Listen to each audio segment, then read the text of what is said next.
नमस्कार, मैं हूं जगविंदर पटियाल। पब्लिक इंटरेस्ट में आपका स्वागत है। अभी थोड़ी देर पहले मैं गुजरात के कुछ लोगों से जुड़ा हुआ था। महाराष्ट्र से भी कई लोग फोन कर रहे थे, इनमें मेरे कई जानने वाले भी थे। उनका कहना था कि अचानक हुई बारिश ने पूरे सिस्टम को फेल करके रख दिया है। गुजरात में कुछ जगहों पर तो 500 मिलीमीटर तक बारिश हुई है। सुन के मैं हैरान रह गया। इतनी तो पूरे मानसून में बारिश नहीं होती। 300 मिलीमीटर तक गई थी हिमाचल में जब इतने ज्यादा नुकसान हुआ। वाकई ही डराने वाली सिचुएशन है। इसलिए पब्लिक इंटरेस्ट की सिग्नेचर स्टोरी में बाढ़ की तबाही से जो दस्तक हुई है, जो दस्तखत किए गए हैं बाढ़ ने अपने, वो दिखाना बहुत जरूरी है। गुजरात और महाराष्ट्र से हमारे रिपोर्टर ग्राउंड रिपोर्ट्स पर तैनात हैं। उन्होंने जो रिपोर्ट्स भेजी हैं चौंकाने वाली हैं। सवाल ये है कि कुदरत क्या कर रही है? इंसान से सैलाब की शक्ल में बदला ले रही है। दूसरों की जमीन हड़पने वाला पड़ोसी मुल्क, पता है ना आपको, चीन की बात कर रहा हूं, एम फैक्टर की चपेट में आ गया है। महंगाई और मंदी के कॉकटेल से चीन की हालत खराब हो रही है। और चीन की इस मंदी का इंडिया की मंडी पर कैसा असर होगा, आज एक्सक्लूसिव में विस्तार से आपको बताना है। आज पब्लिक प्लेटफॉर्म में उन जज साहब की बात करेंगे जिन्हें ट्रेन में सफर करने के लिए 3 घंटे स्टेशन पर इंतजार करना पड़ा। जज साहब गुस्सा हुए, नाराज हुए, नोटिस जारी कर दिया। करोड़ों लोगों को इस तकलीफ को रोज झेलना पड़ता है।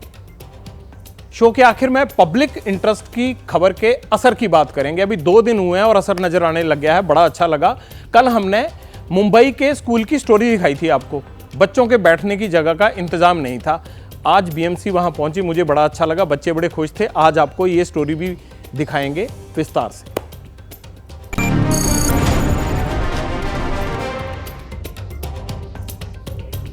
पहले सिग्नेचर स्टोरी में बात कर लेते हैं। हिमाचल, उत्तराखंड और दिल्ली के बाद अब गुजरात और महाराष्ट्र बाढ़ के पानी की चपेट में आ गए हैं। कई गांव, कई शहर, उनमें पानी भर गया है। भारी बारिश के चलते मुंबई के स्कूलों में कल छुट्टी का ऐलान कर दिया गया। इस बीच ऐतिहासिक मंदिरों और मीनारों की चौखट तक पानी पहुंच गया। वहां जाकर दस्तक दे दी पानी ने। हैरान रह गए हम ये तस्वीरें देख के। गुजरात के गिर सोमनाथ जिले के मंदिर हों या फिर आगरा का ताजमहल, सबने देखा है 8वां अजूबा। दर्शन और दीदार करने वालों के रास्ते में सैलाब आने लगा है, यानी पानी आने लगा है जो यहां जाते हैं। बारिश की वजह से ताजमहल और सोमनाथ जाने वाले बाहरी संख्या वाले लोगों में गिरावट आई है। 15,000 से ज्यादा लोग आमतौर पर जाते हैं, लेकिन इस 15 जुलाई का हमने आंकड़ा उठाया तो पता लगा कि ताजमहल देखने के लिए 21,000 लोग गए थे 15 तारीख तक। और आज हमने 19 जुलाई का आंकड़ा उठाया तो वो रह गए 10,000, और बीच में ये संख्या 21,000 थी। आप अंदाजा लगाइए कि 1/3 आ गई है। कहां 22, 25 और इतने हजार में लोग पहुंच गए हैं 10,000 तक। सैलाब ने जिंदगी की रफ्तार पर ब्रेक लगा दी है। इसकी डिटेल्स जान लीजिए कि ये ब्रेक कैसे लगे।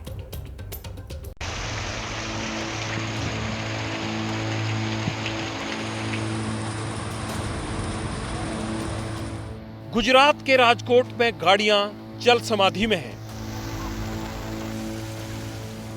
महाराष्ट्र के रत्नागिरी में पहाड़ दरक रहे हैं, दहाड़ रहे हैं।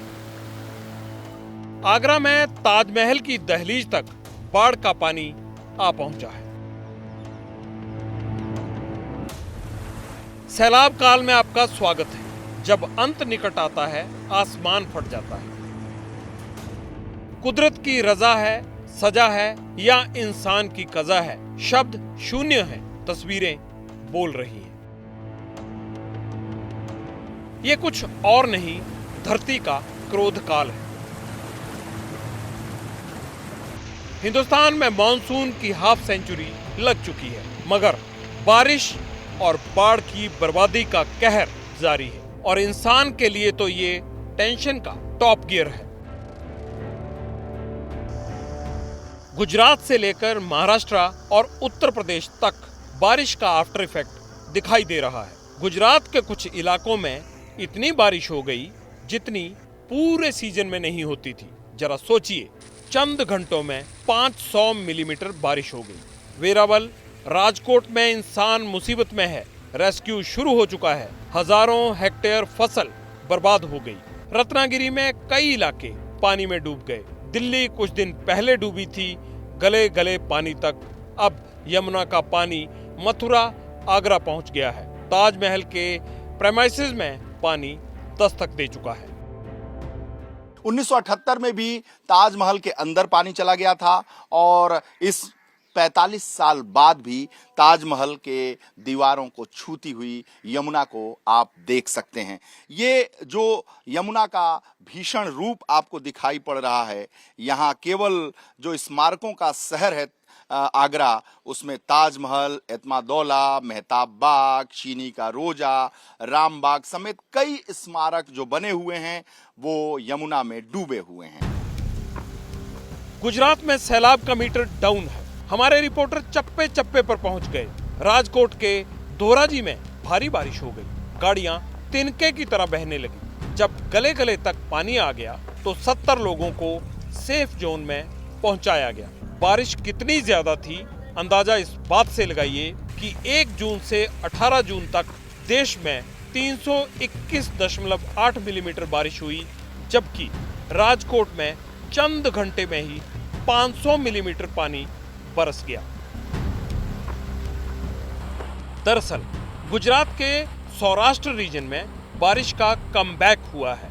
गिर सोमनाथ, जूनागढ़ जैसे जिले त्रासदी झेलने को मजबूर हैं। कहीं 20 इंच, कहीं 12 इंच बारिश रिकॉर्ड हुई। जूनागढ़ में बारिश के चलते कई गांव दूसरे इलाकों से कट गए। जो गिर सोमनाथ और जूनागढ़ है, वहाँ पे सबसे ज्यादा बारिश है। जो अलग अलग नदियां है वो भी दिख रही है कि भारी बारिश के कारण यहाँ पे भारी पूर है और अनेक जो अलग अलग जो गांव है उसमें भी भारी पूर के कारण परिस्थिति विकट बन गई है। एनडीआरएफ की टीम भी तैनात है। हिमाचल और उत्तराखंड में पिछले दिनों जोरदार बारिश हुई थी। इसकी तस्वीरें आपने देखी। उत्तराखंड में एक बार फिर बादल फटने लगे। इस बार आफत चीन बॉर्डर के पास आई है। सवाल गंभीर हैं, लेकिन वाजिब भी। क्या ये सब आने वाले महाविनाश के संकेत हैं? क्या मॉनसून का बैलेंस शिफ्ट होना ग्लोबल वार्मिंग की वजह से है?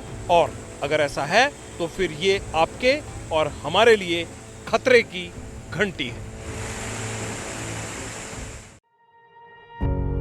पत्रकारिता कोई इमोशन नहीं है, ना अपना कोई ज्ञान देना है और ना कोई विचार थोपना है। पत्रकारिता क्या है? पत्रकारिता का मतलब है सही जानकारी इकट्ठा करना और तथ्य बताना। पत्रकारिता आज जितने महत्वपूर्ण दौर में है, शायद पहले नहीं थी। इस दौर से निकलने के लिए सिर्फ सच दिखाने की जरूरत है, वो सच जो आपके हित को आगे रखे। इसलिए अब रात 9 बजे प्राइम टाइम नहीं होगा, ये आपका टाइम है।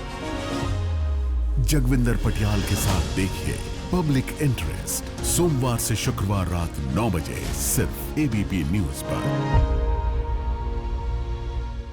एबीपी न्यूज आपको रखे आगे।